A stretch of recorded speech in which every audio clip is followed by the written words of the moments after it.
Hey everyone, welcome back. So today's explainer is, well, it's a real visual treat. We're diving straight into a gorgeous ancient Indian fable completely reimagined in a freestyle poem by Dr. Gita Radhakrishna Menon. It's called The Sweet Fragrance.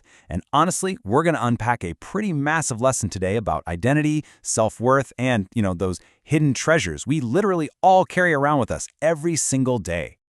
Okay, to kick things off, I want you to picture something. Imagine, just for a second, that you're searching the entire globe for something incredibly beautiful. I mean, you are traveling far and wide, totally exhausting yourself, peeking behind every tree, climbing every mountain, all for this one, singular, perfect thing that you just know is going to bring you absolute joy.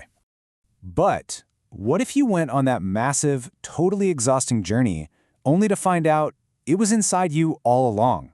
No way, right? Just take a second and let that sink in. It's a pretty heavy concept when you really think about it. And, actually, that's the exact premise of the beautiful poem we're exploring today. Section 1. A Mysterious Forest Fragrance. Right off the bat, in the opening stanzas of Dr. Menon's poem, we're introduced to this young, super joyful deer just skipping through a lush forest, totally consumed by this mysterious scent. The text describes the deer feeling sweet and ethereal, like a fairy dancing with the flowers.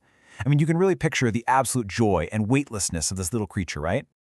And the visual momentum just keeps building. The deer feels, quote, like an angel flying with the birds. This incredible scent is wafting, breezing, and just bouncing around like a westbound wind.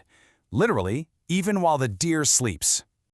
So, what actually is it? The deer starts sniffing around, wondering, is it the aroma of the apple tree in blossom? And wow, you can almost smell that crisp, floral sweetness just hanging in the air. But the deer keeps running, keeps frantically searching. Or the redolence of a rose garden, deep red roses, that heavy romantic perfume filling the forest. But the deer kind of shakes its head. Nope, that's not quite it. This scent that's following the deer, it's something different, something way more exotic. Then it thinks, is it the heady scent of a white jasmine garland? Now, jasmine has this famously intoxicating perfume, but again, no. The young deer quickly realizes that isn't the source either. Finally, in this super playful moment, the deer wonders if maybe, just maybe, it's a basket of sweet, ripe mangoes hiding somewhere nearby. The sensory journey here is just absolutely delightful. We're bouncing from floral blossoms to rich roses to heavy jasmine and finally to sugary, ripe fruit. But despite literally running all over the entire forest, the deer just cannot locate the source. Exhausted, totally confused, and just spinning in circles, the deer finally stops. Panting, it turns to its wise grandmother and begs, "Oh, Grandma, please tell me, where from am I surrounded by such sweet fragrance?" It's a great cliffhanger, honestly. Where on earth is this exotic perfume actually coming from? Section 2. The Grandma's Secret Reveal. Okay, so the frantic search finally pauses, and the whole tone shifts as the wise grandma replies. She looks at the young one and says, "The sweet fragrance is not from outside. Alas, you ran in vain to search for it everywhere." She's so gently pointing out the absolute tragedy of looking everywhere else for this beauty.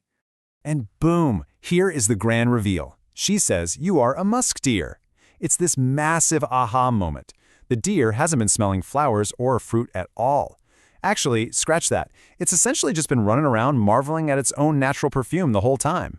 Then, the grandma drops this absolutely beautiful piece of wisdom. She says, know that it comes from deep within you. That exotic scent, it was never out in the forest. It was a special gift that was inside the deer the entire time. Section 3. The Musk Deer Metaphor. So, as you might have guessed, Dr. Menon's beautiful verses aren't just some cute biology lesson about woodland creatures. This is actually a retelling of an ancient Indian fable. It's an incredibly powerful metaphor meant to teach us humans how to recognize our true selves and, well, the purity of our own souls. It really hits the nail on the head regarding a massive human conflict.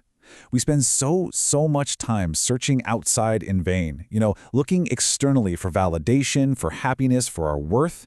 But the true goal is looking deep within, finally realizing the calm, peaceful truth of our own inherent gifts. Section 4. Finding Your True Self. When this poem was published on Poem Hunter, readers instantly connected it to their own lives. A reader named Valsa George saw the deer's fragrance as our untapped potential. Varsha Mem translated it as our true virtue, and Kumarmani Mahakul pointed out it represents our hidden intellect powers. Valsa George actually had an especially powerful insight here. She wrote, "We feel jealous seeing others' achievements, hardly realizing those possibilities are within us too." And wow, isn't that the truth? Just like the deer envying the apple tree, we look at others and envy their gifts, totally ignoring the unique potential we literally already carry. So how do we actually fix this? Well, the grandma in the poem gives the deer and us, the readers, 3 highly practical, mindful steps. 1. Close your eyes. 2. Feel your breath. And 3. Enjoy the wonderful aroma of your being. It's a literal, step-by-step instruction for mindfulness.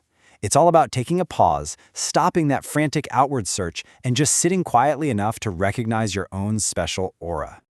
And when the little musk deer actually follows these steps, it lets out this squeal of absolute delight. The poem concludes with this joyous realization: am I not blessed with a perfumed body and a fragrant soul? The deer finally gets it. It was born with this fragrance, a very special aroma that was always meant to be spread around its own circle.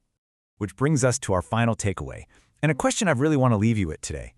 Have you discovered your own sweet fragrance? Seriously, stop running around the forest of life looking for beauty in everyone else. Take a breath, look within, and recognize the immense potential and unique gifts you already carry. Thank you so much for joining me on this explainer, and I highly, highly encourage you to take a moment today to appreciate the wonderful aroma of your own being.